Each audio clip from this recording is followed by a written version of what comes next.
It's almost summer, and that means it's almost time for summer activities. We're talking trips to the beach, firing up the grill for weekend barbecues, splashing around the pool, and loading up the car for those epic cross-country road trips. And of course, there's camping, getting back to nature, breathing fresh air, and sleeping on the ground. Because why would you want to sleep on your nice, comfortable bed when you can sleep on the ground? This is the peaceful escape from the daily grind. But sometimes the woods aren't a sanctuary. Sometimes that isolation that you're seeking becomes the reason nobody can hear you scream. Tonight, we're going to look at some of the most disturbing events that have happened to people who just wanted to spend a night under the stars. Let's get spooky. Hey, spooky people. It's your best friend Kenny. The nightmare begins with our first case, the Moab murders of 2021. The Moab Desert is a beautiful place, a sanctuary piercing the skyline of Grand County, Utah. And at these high elevations, the air turns crisp and thin. It's a place of incredible beauty that is cherished by the locals and tourists. For two women camping miles off the grid in late summer August 2021, this isolation transformed from a peaceful domestic escape into a horrifying trap. They knew they were being watched. In the days and hours leading up to their deaths, 24-year-old Kylen Schulte and her 38-year-old wife, Crystal Turner, sent a series of unsettling text messages to their friends back in town. They described a man lingering near their remote campsite in the South Mesa area, a man that they called a weirdo and a creepy camper. He was behaving erratically, sulking around their tent, and staying uncomfortably close to their camp. They reported that the man had been howling at them through the trees. The behavior was so strange, so aggressive that the couple decided to pack up their camp and move to a different spot to escape it. Before they lost cell service, Kylen made a chilling remark to a friend. The women were frightened, but perhaps they were trying to mask their terror with dark humor that, we often use. They said that if something happened to them, they were murdered, and it was the creepy man who did it. They didn't know how right they would be. The howling man caught up with them. And what followed was an act of extreme violence that would leave two women dead in a shallow creek. It would trigger a frantic law enforcement investigation, shadowed by bizarre coincidences and national media spectacles. The murders of Kylen Schulte and Crystal Turner would expose the dark vulnerabilities of the transient lifestyle that they love. Moab is a place for transient people. It's a haven for rock climbers, river guides, artists, and wanderers who are drawn to the desert landscapes and the promise of life off the grid. It's a town where being an eccentric is normal. Kylen Schulte was born in Vail, Colorado on September 5th, 1996, and Crystal Michelle Turner was born in Hot Springs, Arkansas on December 30th, 1982. And they epitomized this transient lifestyle. Despite their age gap, the couple was inseparable. They were deeply in love, existing in a world where their attention was almost focused entirely on each other. They officially married on April 20th, 2021. They didn't live in a traditional home. Instead, they embraced the van life culture that has become very popular nowadays. They lived out of their vehicles, a Ford Ecoline van and a blue Kia Sorento, and they would move between long-term campsites in the La Sole Mountains and the surrounding desert. Their lives were nomadic, but it was rich and full. They would spend their days exploring the canyons, hiking. Their campsite was a reflection of their relationship. It was highly organized with tools, long-term camping supplies, and a makeshift shelter for their beloved rabbit, Ruth, who traveled everywhere with them. In town, Kylen worked as a cashier at the Moonflower Community Cooperative, a local organic grocery store that was a central hub for Moab's environmentally conscious community. Crystal had a job at the McDonald's on the main commercial strip. They were hard workers who relied on these jobs to fund their life off the grid, balancing the demands of being wage laborers with the freedom of the mountains. They were tough people, and that toughness was why their final messages were so alarming to those who received it. The fact that Kylen and Crystal were frightened enough by a stranger to pack up their camp and move signaled to those that knew them that the threat that they faced seemed real and immediate. They were not women who would flee at the first sign of discomfort. The creeper dude had crossed a line, invading their personal space and triggering their survival instincts. On the evening of Friday, August 13th, 2021, Kylen and Crystal were seen at Woody's Tavern, a popular local bar on Main Street in downtown Moab. They left the establishment between 8:30 and 9:30 p.m. Witnesses at the bar later confirmed to investigators that no one appeared to follow the women out of the bar. They drove their blue Kia Sorento back up the winding dirt paths towards the South Mesa area of the La Sole Mountains. At some point over the weekend, the intimidating presence of the creepy camper escalated. He howled at them. He stalked the perimeter of their camp, and he made it clear that they were being watched. Video surveillance from a trail camera in the area captured a 2007 Toyota Yaris approaching their campsite the day before their homicides. The driver of the Yaris was pacing them, watching their movements, waiting for a moment to strike. The murders occurred in the late morning hours of Saturday, August 14th, 2021. Despite being veteran campers and despite having the means to defend themselves, the women were taken entirely by surprise. The killer approached the campsite, trapping them near their tent and their vehicle. And the violence was overwhelming and ruthless. Both Kylen and Crystal were shot multiple times. The women sustained devastating gunshot wounds to their backs, sides, and chests. The trajectory of the bullets showed a scene where the victims may have been attempting to flee the immediate campsite toward the nearby water source when they were cut down by the gunfire. Their bodies were found in a nearby creek. Both women were discovered partially undressed, specifically from the waist down, and the killer didn't stay for long after the executions. The Kia Sorento was abandoned, the camping gear untouched. It was a targeted assassination rather than a robbery. Video footage showed the Toyota Yaris leaving the mountain approximately an hour after the homicides. By Monday, August 16th, the absence of the women triggered alarms around town. Neither Kylen nor Crystal showed up for their respective jobs. For a couple living out of their car, relying on their wages to sustain their lifestyle, missing work without notice was an indicator that something had gone horribly wrong. They were officially reported missing that day to the Grand County Sheriff's Office. The Grand County Sheriff's Office initiated a search, noting that a missing persons report had been filed, and they checked the area around Warner Lake and possible camping locations. However, this is a vast area, and finding a single campsite without exact coordinates is a needle in a haystack. The initial police search showed no sign of the women or their vehicle. Hundreds of miles away in Montana, Kylen's father, Sean Paul Schulte, felt a sickening sense of panic wash over him. Sean Paul was a man who was acquainted with the unbearable agony of a sudden violent loss of a child. In 2015, his 15-year-old son, Maquoketa Schulte, was tragically shot and killed by a friend in an accident involving a firearm in a bedroom window in Billings, Montana. And he was going to face the prospect of losing his second child under mysterious circumstances, which is an incredible burden. Sean Paul had spoken to his daughter recently and knew about the creeper text. He knew they were scared. Desperate for answers, Sean Paul took to Facebook, pleading for the Moab community to mobilize and help find his daughter and his daughter-in-law. On Tuesday, August 17th, his pleas reached Cindy Sue Hunter, Kylen's boss at the Moonflower Co-op and a close friend. When Hunter saw his Facebook post on August 17th, saying that he hadn't spoke to them in days, she felt an overwhelming urge to act. "I don't know how I'm going to find them or what I'm going to do, but I'm going to go and I'm going to find your girls," Hunter told Sean Paul over the phone. At 7 a.m. on August 18th, Hunter loaded her vehicle with survival supplies, a cooler full of water, another cooler full of fruit, veggies, and snacks,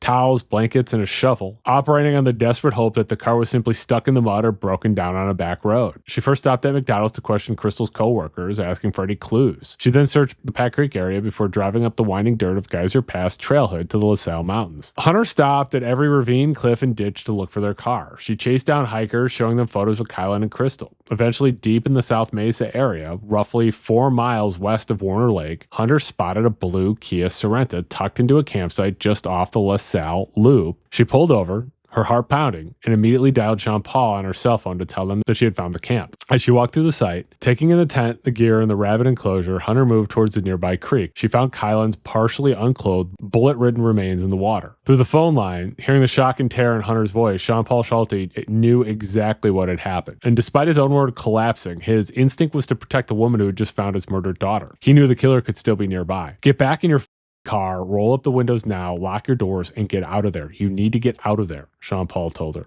She was too terrified to continue searching for Crystal. Hunter retreated to her vehicle immediately and called the police. Deputies arrived at the scene shortly after and would find Crystal remains located right near Kylen's. The discovery of the body shattered the Moab community, replacing the idyllic calm of the late summer with a suffocating dread. Sean Paul Schulte traveled from Montana to Moab, setting up a daily vigil at a picnic table in Swanee City Park. He brought cookies, flowers, photos of his family, and meticulously painted rocks and the woman's black boots. Most importantly, he brought a clue box, begging locals to drop in tips, rumors, or dashcam footage from the LaSalle Loop Road. He spent hours dipping his hands in the Mill Creek, reflecting in the profound grief on how the blood of his murdered daughter and her spouse ran right by that spot and all the way to the ocean. As detectives from the GCSO brought in agents from the Utah State Bureau of Investigation and the FBI, FBI to go through the evidence, a bizarre, distracting coincidence occurred that would hijack the narrative of the investigation. The national media was consumed by the disappearance of Gabby Petito, a 22-year-old travel vlogger who had vanished while on a cross-country van trip with her fiancé, Brian Laundrie. Amateur sleuths and cable news networks quickly realized an overlap. On August 12th, just one day before Kylen and Crystal were last seen, Moab police had responded to a domestic violence incident between Petito and Laundrie, and the location of that altercation was right in front of the Moonflower Community Cooperative, the exact store where Kylen Schulte was working. The internet would explode with theories linking Laundrie to the murders of Schulte and Turner. The proximity, the timing, the shared van life connection, and Laundrie's demonstrated capacity for violence was too much of a coincidence for true crime enthusiasts to ignore. For weeks, investigators had to dedicate precious time and resources to run down this theory, actively looking into any connections while the media circus descended on small-town Utah. By September 17th, the law enforcement officially ruled out Brian Laundrie and any connection to the Petito case. The two cases were a tragic coincidence. Laundrie would later be found dead in Florida, having confessed to Petito's murder in a notebook. With the Petito distraction cleared, the Moab murders case appeared to the public to go cold. Behind the scenes, police were piecing together a massive web of digital forensics and physical evidence. They executed 44 search warrants.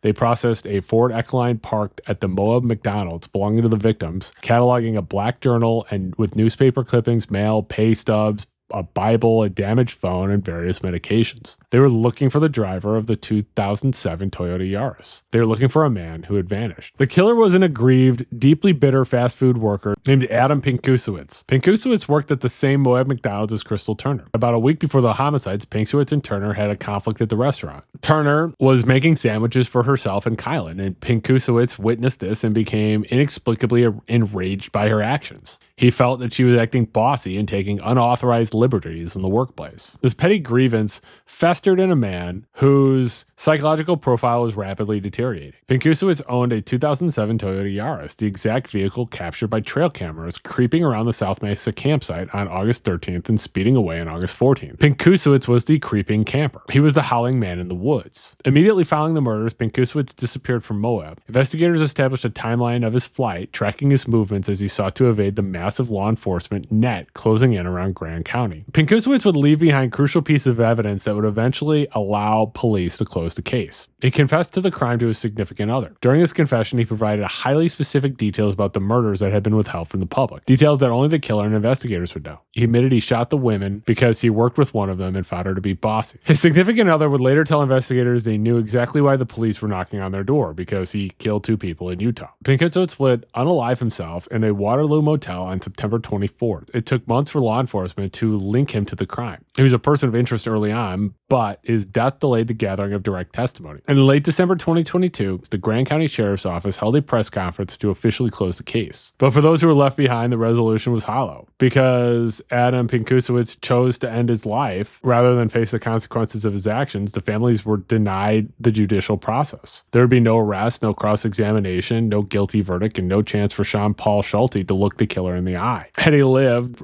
the malicious intent and depravity of his actions would have made him eligible for the death penalty. Instead, he slipped away on his own terms. Kylen Schulte and Crystal Turner had sought a life of freedom, stripped of conventional constraints and deeply rooted in nature. They had found their sanctuary in the high-altitude air of the Utah mountains, building a life defined by love, art, and the open road. Their story is much more than just the randomness of their deaths. It's about the love they shared, love that commanded the attention of an entire town. At 4:44 on June 22nd, 2018, inside the Malibu Creek State Park, the campgrounds were packed to capacity. Dozens of tents were pitched side by side along the dirt clearings, filled with families seeking a quiet weekend escape just miles from the shimmering coastline. In these pre-dawn hours, the canyon was entirely silent, insulated from the outside world. And then, without warning, the sharp crack of a rifle fractured the morning air. Inside one of the tents, 35-year-old Tristan Beaudette was asleep, resting beside its two young daughters, ages 2 and 4. A single 9mm bullet tore through the thin fabric of the tent and struck Beaudette directly in the head. Outside, hidden somewhere in the dense brush of the steep hills and overlooking the basin, a sniper quietly slipped back into the wilderness. A father had just been executed in front of his sleeping children. The affluent surrounding communities were about to realize that a phantom had been hunting in their canyons for years. Tristan Beaudette was a man who sought out the outdoors, building a life heavily grounded in intellect, family, and his appreciation for nature. At 35 years old, the Irvine resident had a formidable academic pedigree. He had earned a PhD in chemistry from the University of California, Berkeley. He was an outdoor enthusiast who spent every available weekend hiking, biking, or snowboarding in the backcountry. And above all else, Beaudette was defined as a deeply devoted husband and father. His wife, Erica Wu, was a medical professional who had a high-stakes test coming up. Tristan understood that she required total silence in an empty house to be able to focus on her studies, so Beaudette took their 2 young daughters away for a long weekend. The plan was wholesome, a multi-family camping trip at Malibu Creek State Park. Beaudette coordinated the excursion with his brother-in-law, Scott McCurdy, who was bringing his own 2 young boys. They arrived at the state park on Thursday, June 21st, wanting to let the children run through the dirt, make some noise, and burn off energy beneath the massive trees. On the early morning of Friday, June 22nd, Beaudette and his daughters were asleep in their tent. The attacker operated during the window between 3 a.m. and 5 a.m., the period of night where human beings are plunged into their deepest, most peaceful state of sleep, rendering them entirely defenseless. At approximately 4:44 a.m., the sniper took aim from the darkness. Out of 5 total shots, 2 struck Beaudette's tent directly. 1 bullet struck extremely low to the ground, while the other struck high. It was the high shot, a 9mm bullet, that penetrated the nylon tent fabric and struck Beaudette in the upper torso and head. The shooter was armed with a rifle, firing from a distance into the pitch black, entirely detached from the destruction unfolding inside the tent. The attack was random violence against an unsuspecting family. The immediate aftermath of the gunshot was pure chaos. Inside the neighboring tent, Scott McCurdy was violently awakened from his sleep by what sounded like loud popping noises, followed by the screams of Beaudette's youngest daughters. Disoriented and alarmed, McCurdy rushed out of his tent and unzipped the flap of Beaudette's tent. Inside, the beam of a flashlight revealed a gruesome nightmare.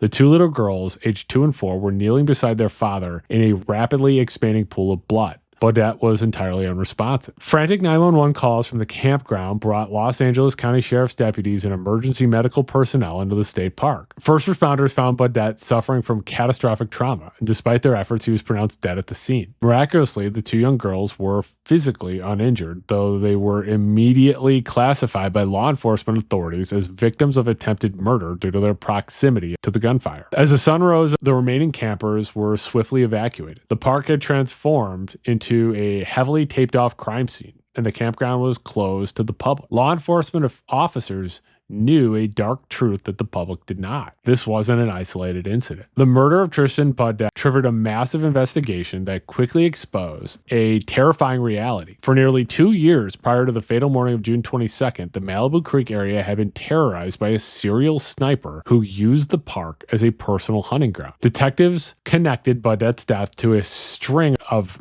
random unsolved shootings and commercial burglaries that had plagued the canyon. The pattern of attacks was specific. The attacker consistently targeted unsuspecting campers sleeping in the dead of night or motorists driving white vehicles through the dark, winding canyon roads. Revealing that Beaudette's murder was part of an ongoing 2-year crime spree sparked panic in the surrounding communities of Malibu, Calabasas, and Agora Hills. Because the public had never been warned about the active shooter, families like the Beaudettes continued to book campsites in what had quietly become a killing zone. The surveillance video from burglaries that occurred on September 30th and October 9th provided a vital break in the case. The footage confirmed that a man in tactical gear armed with a rifle was actively moving through the canyon. The manhunt intensified, focusing on the remote ravines surrounding the community center. The sniper haunting Malibu Creek was identified as Anthony Rauda, a 42 years old transient survivalist who had completely detached from conventional society, living entirely off the grid in the steep, unforgiving wilderness of the Santa Monica Mountains. He survived the elements by sleeping under stolen tarps and breaking into local businesses to empty their vending machines of food. Rauda was deeply acquainted with the criminal justice system. He had a lengthy criminal history in Los Angeles and Ventura counties dating back to 2006. He had state prison stints for possessing explosives and illegally carrying a loaded firearm as a convicted felon. The exhaustive manhunt came to a head on October 10th, 2018. Following a break-in in the Agora Hills Calabasas Community Center, detectives mobilized. Deep in the remote, dense ravine roughly a mile north of Mulholland Highway, deputies discovered fresh boot prints in the dirt. Following the prints for barely 50 feet through the brush, they encountered a male, adult, dressed entirely in black clothing, walking quickly. Cornered by heavily armed deputies, a tense standoff ensued. Rauda dropped the backpack he was carrying and taunted law enforcement, aggressively shouting, "Shoot me." He was taken into custody without shots being fired. Inside the dropped backpack, deputies found the weapon that had terrorized the canyon, a rifle. Subsequent ballistic testing provided the forensic link needed, matching the rifle perfectly to the bullet that killed Tristan Beaudette. Rauda was not someone who would be tried easily. He was an unrelenting danger even behind bars. While awaiting trial, he repeatedly assaulted law enforcement. In March 2020, he physically battered a male bailiff in the courtroom who was attempting to remove him. In March 2022, as he was being escorted from the court to his holding cell, Rauda used a sharpened pencil to stab a female deputy in the back of the neck, drawing blood. Because of these attacks, he was convicted of felony battery of a police officer, which added an additional 3 years and 8 months to his time in prison. Rauda was forced to attend his hearing strapped into a specialized restraint chair, wearing glasses and a black mesh spit hood over his head to protect court staff from, being spat on. Audio recordings from the courtroom captured his contempt for the proceedings.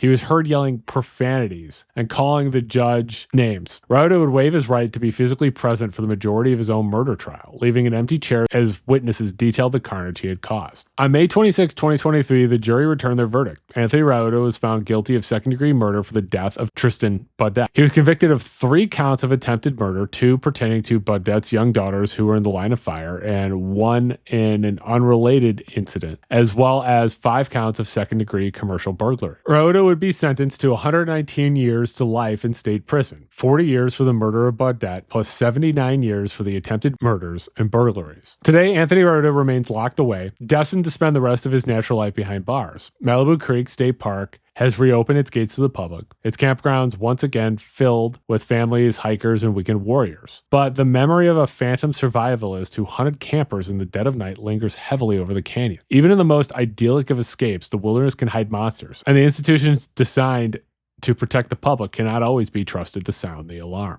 Maquoketa Cave State Park is a sprawling natural refuge in eastern Iowa, and it draws hikers, picnickers, and campers because of its unique geological formation. The park is a maze with limestone bluffs, timber, and a 6-mile trail system. In the summer of 2022, it was a cherished destination for families looking to escape the pull of modern life. On the morning of Friday, July 22nd, the campground was quiet, wrapped in the pale twilight of early morning. Inside a nylon tent pitched on one of the campsites, the Schmidt family, Tyler and Sarah, along with their 9-year-old son, Arlo, and 6-year-old daughter, Lula, were fast asleep, resting after another day of exploring the outdoors. Then, their family vacation was shattered by a nightmare. Sometime just before 6:23 a.m., a figure dressed entirely in black unzipped the flap of the Schmidt's tent and stepped inside. The intruder was armed, carrying both an untraceable homemade firearm and a blade. In the cramped, dark confines of the tent, a sudden eruption of violence was unleashed upon the sleeping family. There would be gunshots, the sound of a struggle, and the piercing screams of a 6-year-old girl. It was a massacre executed by swiftness by a total stranger who had walked a mere 75 yards from his own campsite. In the midst of the chaos,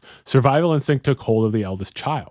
While his parents and little sister were subjected to an onslaught of brutality, 9-year-old Arlo managed to slip away from the attacker. He scrambled out of the tent and ran for his life through the campground, completely uninjured physically. It would transform a carefree child on a summer camping trip into a sole survival of one of the most shocking, random, and senseless crimes in Iowa's history. Tara and Sarah Schmidt were both 42 years old, and they were both kind parents who anchored their local community. They were exceptionally bright, civic-minded, and devoted to their 2 young children, Arlo and Lula. Tyler Gene Schmidt was born in Waterloo, Iowa, and he had a lifelong love of the outdoors. He was an Eagle Scout. He graduated from Truman State University in Kirksville, Missouri, with a degree in computer science. He worked as a software engineer for Travapay for over 18 years, and Tyler was a fixture in his children's worlds. He volunteered his time helping with the Lego League at school, taught his son Arlo about writing computer code, and served on the church board at Trinity Lutheran Church. Sarah Jean Schmidt was an incredibly intelligent woman with a vibrant creative spirit.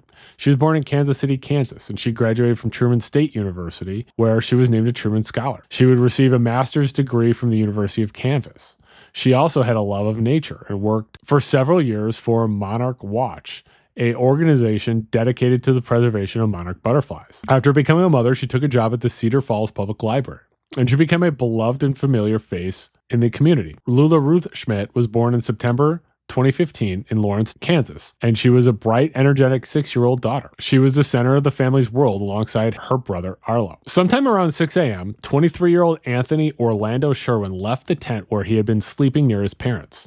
He was dressed completely in black clothing, and he walked 75 yards of the campground that separated his campsite from the Schmidts. There had been absolutely no prior interaction between the two families. There was no altercation over a campfire the night before, and no words that were exchanged. The proximity of the two campsites, just like the violence that would follow, was completely random. Sherwin entered the Schmidts' tent while the family was sleeping and began a devastating attack. He brought 2 weapons into the space: an untraceable homemade firearm, commonly referred to as a ghost gun, and a blade. Tyler Schmidt was subjected to overwhelming force, probably because he woke up first and was attempting to fight off the intruder. The medical examiner determined Tyler died from a gunshot wound combined with multiple sharp force injuries. He had been shot and stabbed repeatedly. Sarah Schmidt was not shot. Her cause of death was a frantic close-quarters knife attack. The worst, of course, were the findings regarding the 6-year-old Lula. The medical examiner ruled that the young girl had died from a gunshot wound and strangulation. The excess of violence, shooting, stabbing, and strangling, points to a frenzied, chaotic assault that decimated the family in a matter of minutes. The person who did this was an incredibly disturbed person. Arlo managed to slip through the chaos, past the man in black, and escape the tent. And the attacker made no effort to pursue the boy, or maybe just lost track of him in the shadows. Sherwin would slip out of the tent, fleeing on foot into the heavy timber and rugged ravines of the state park, carrying his homemade weapon with him. Arlo ran desperately through the campground, seeking anyone who could help. Because it was early, most campers were still asleep, though the sudden sound of gunshots had begun to stir the park. The first adult that Arlo encountered in the twilight was a woman named Cecilia Sherwin, the mother of the man who had just annihilated his family. Cecilia Sherwin and her husband Joseph had been sleeping in their own tent, just 75 yards away from the Schmidts. They were woken up by the abrupt sounds of gunshots and screaming. Cecilia stepped out of her tent to investigate and was immediately approached by the terrified 9-year-old. Arlo told her that someone had just killed his family and that his parents were shot and that there was blood. Cecilia had no idea her son was responsible for the carnage. She took the boy under her protection and called 911. The dispatcher asked to speak directly to the young survivor, and Arlo bravely took the phone. He identified himself and stated he was 9 years old and explained that he had been camping with his mom, dad, and sister. When the dispatcher asked what happened, the boy delivered a line that would haunt investigators and the public alike. "I woke up and there was someone in black clothes and they had a weapon and my sister was screaming."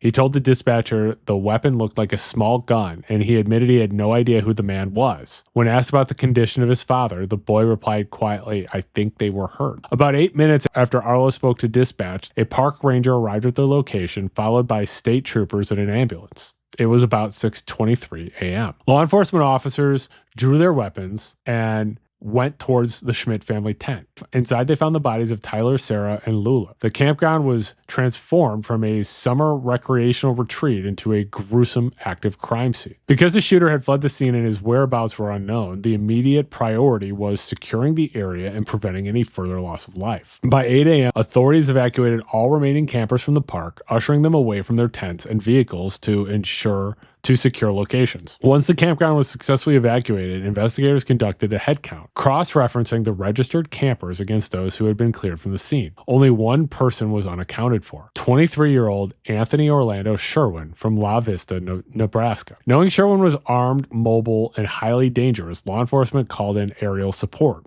A search plane was called in. Hours into the manhunt, the aircraft spotted something in the woods just west of the campground. Tactical ground teams moved in on the coordinates and discovered Anthony Sherwin dead. He had sustained an apparent gunshot wound from himself, utilizing the same homemade weapon he had brought into the Schmidt's tent. With the active threat over, the scene transitioned from a manhunt to a homicide investigation. At crime scene, investigators would comb through the two tents, the Schmidts and the Sherwins, to search desperately for any scrap of evidence that could explain the violence. They interviewed Cecilia and Joseph Sherwin, the killer's parents, who were cooperative with law enforcement and devastated by the revelation that their son was a murderer. Investigators looked for a history of altercations or connections between the two families. They executed digital forensics on Sherwin's devices and searched court databases across both Iowa and Nebraska. They found absolutely nothing. The investigation revealed no early interaction between Anthony Sherwin and the Schmidt family. The only thing that linked the victims to their killer was random proximity. Anthony Orlando Sherwin was a 23-year-old from the Omaha suburb of La Vista, Nebraska. He lived a quiet life in an apartment complex with his parents and had a clean background. There were no glaring behavioral red flags in his public history to suggest he possessed the capacity to annihilate a sleeping family. However, beneath the surface of his quiet suburban life, Sherwin was heavily armed. According to his parents,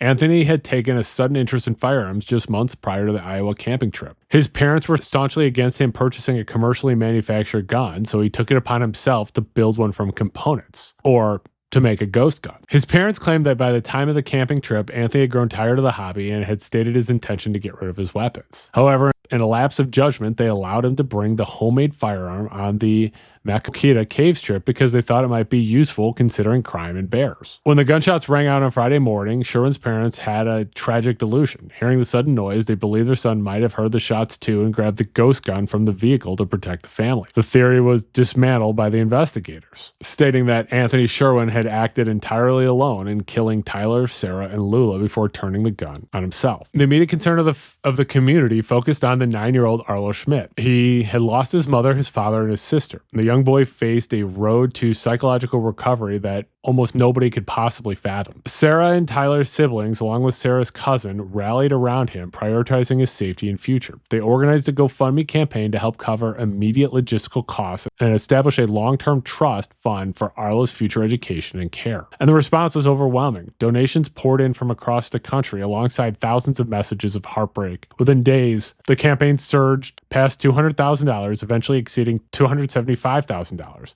demonstrating a collective desperation from the public to offer some sort of support to a boy who had lost everything. The Iowa Department would reopen the park to visitors eventually, but the campground itself has remained closed indefinitely. A temporary memorial site was erected in the park's entrance sign near the visitor center, allowing hikers and campers to pay their respects to the family whose vacation ended in tragedy. The Maquoketa Caves Massacre is one of the most chilling cases in modern Iowa history. It was a terrifying act of random violence. The Schmidt family did absolutely nothing wrong. They merely set up a tent in a beautiful historic place next to a young man descending into an unseen darkness. It's a stark, haunting reminder of how fragile life is, leaving behind a scarred community and a brave 9-year-old boy tasked with carrying the memory of his parents and sister into the rest of his life. Please subscribe to this channel, The Spooky Lawyer. Please like and share this video. If you'd like to support the channel, you can become a member of the channel. I appreciate you considering that. You can also support me by continuing to like, share, comment on, and hype my videos. And I do appreciate you watching my videos.